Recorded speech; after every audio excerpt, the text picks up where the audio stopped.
Somos voces de la historia, sangre, tinta y papel. Somos voces de la historia, mis ancestros, su saber, mis ancestros, su saber, mis ancestros, su saber. What do we have today? We have that these Creole languages that we are looking at now, we will find that if, in this part of the world here in Central America, we find that there are Creole languages, English-based Creole, Anglophone Creole languages that are today are in contact with Spanish. Okay, these languages started out in the Greater Caribbean and the Caribbean island, and because of different reasons throughout history, people came to this part of the world, and then we'll find in the Caribbean coast of Honduras, and the Caribbean coast of Nicaragua, Costa Rica, Panama, San Andres y Providencia,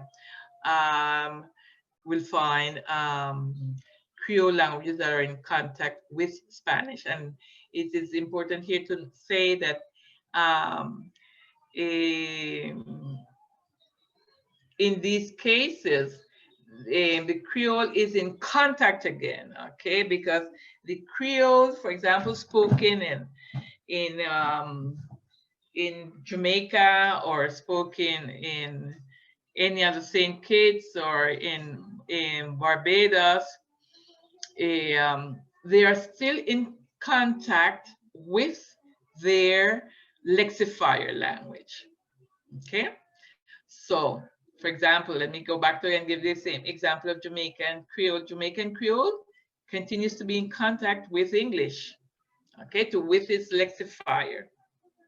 Okay, these in this part of the world in Central America, these these English-based Creole, English lexifier Creoles are now in contact with a new standard language. Okay, and of course that has a new impact on the Creole. Of course, it has an impact. Sometimes, as linguists, we fail to recognize that impact. Okay, but there is an impact because languages in contact always, you will always see and produces, okay, certain outcomes. Of course, the dominant language is there, and many times that that impact means that the Creole language is squeezed into a corner because of the dominance. Sometimes the dominance is shared number, but sometimes the other type of dominance we know is has to do with being the language of prestige, okay, of that country. And this is the Costa Rican connection, okay, Costa Rica. And Jamaica. Okay, so we have had our history, how the our Creole, as we know it today, which I must be emphatic, is not the same Creole that is spoken in Jamaica any longer. It's not the same. These are dialects. Of course, if I hear a joke in that nowadays we get so many jokes on the WhatsApp and so on, and jokes come from Jamaica, and of course we understand it. We do understand it, okay? But when we hold a conversation, okay, if I hold a conversation among my in my Creole, and a Jamaican holds a conversation in his Creole, we can see that we can start noticing the differences, because there are differences, because we have lost contact over some time now. And for those of us that are watching and we're not from Costa Rica, I'm talking about the Caribbean coast of Costa Rica here, which is the province of Limon. Okay, this is the province of Limon. But it's mainly the population that lives along the coast. That's where we will find the most speakers of Creole, not in the northern part of the province, okay? Not so much up here, not so much up this side, okay? It's mainly here, okay? That is not to say that we won't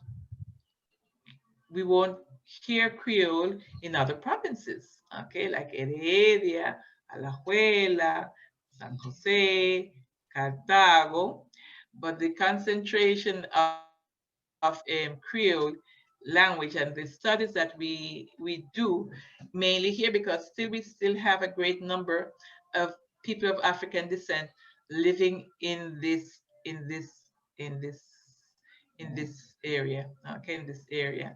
And that's, of course, there have been a outward migration over time, and there are people of African descent now living in the Central Plateau, okay?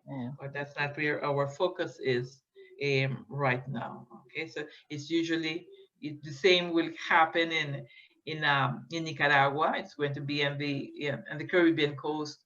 The same will happen in Honduras. The same will happen um, in Panama, ¿verdad? It's going to be at the Caribbean coast. Okay, how did this group come to Costa Rica? The group of people of African descent, which were Afro-Caribbeans, came to Costa Rica to build the railroad. That's how the history started. That's how that language was transferred from Jamaica to Costa Rica to build a railroad. And that railroad was to transport the main product at that time, which was coffee, from the highlands to the lowlands.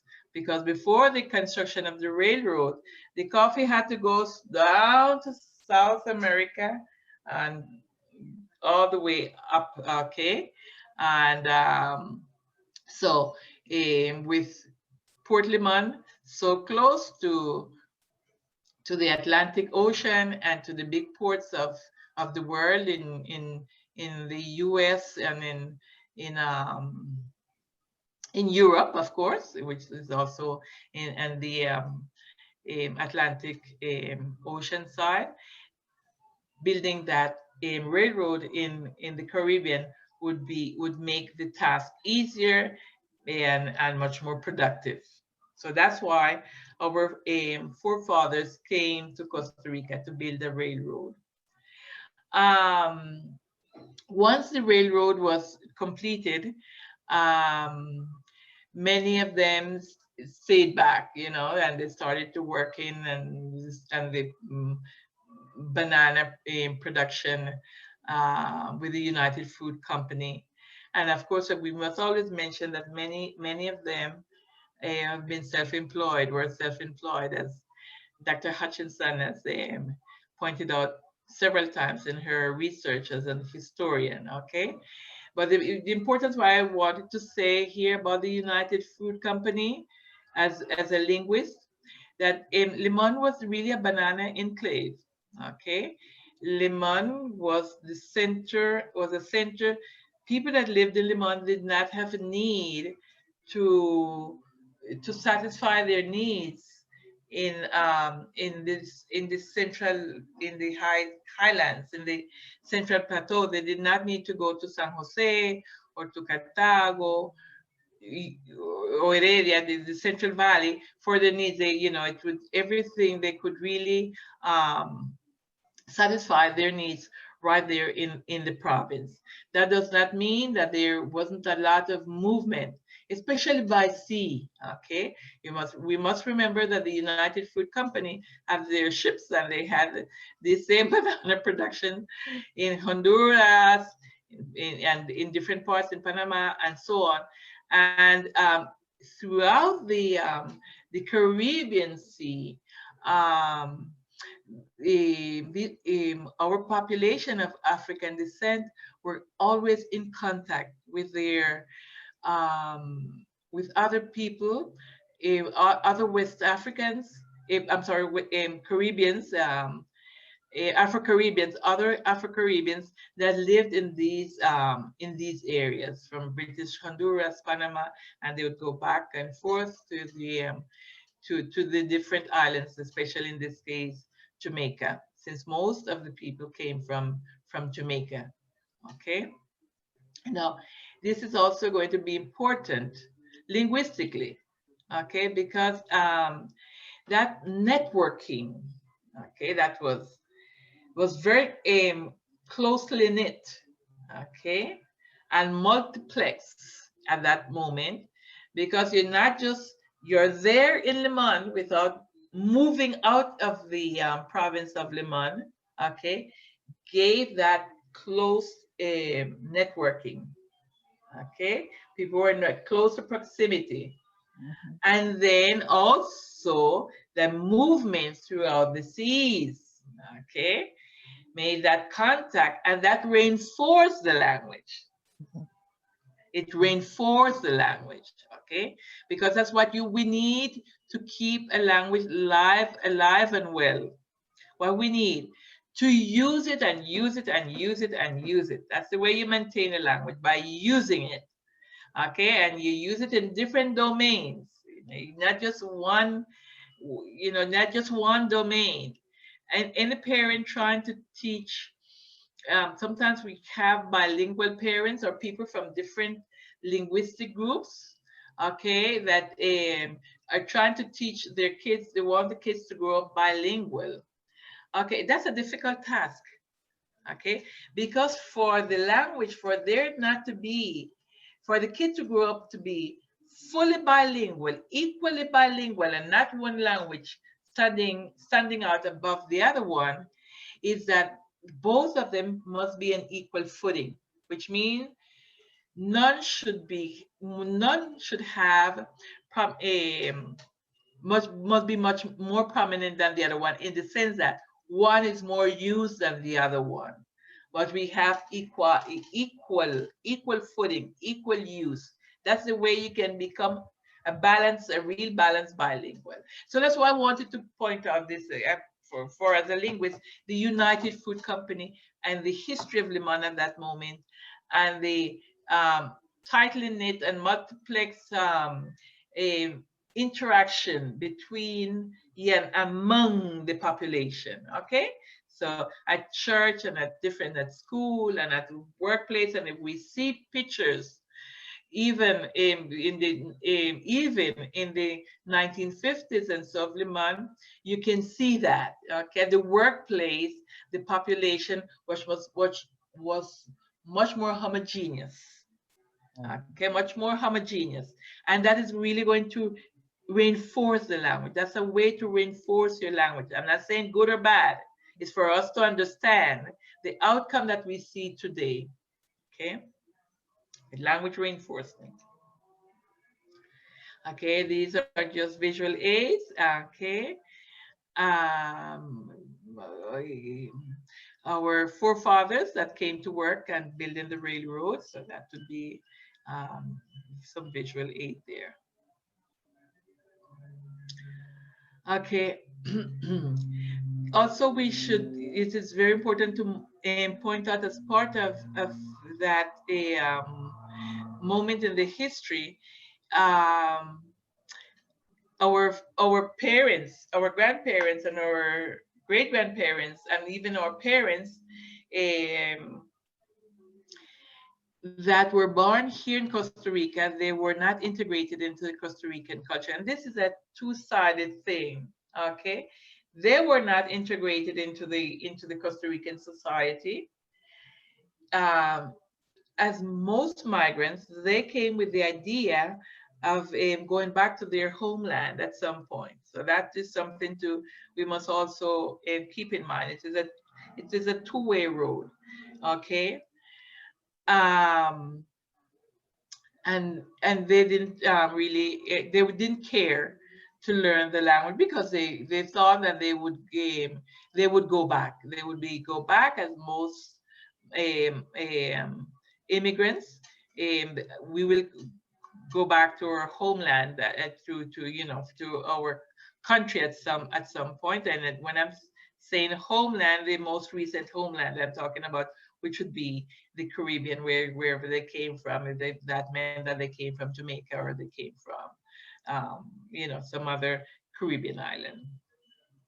So there, of course, I'm just going through this very fast, but we can imagine that there was a linguistic barrier.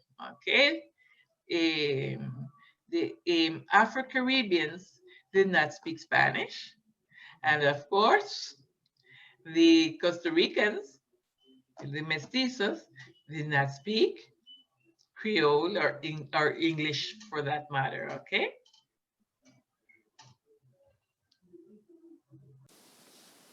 Aho, iaho. Aho, iaho.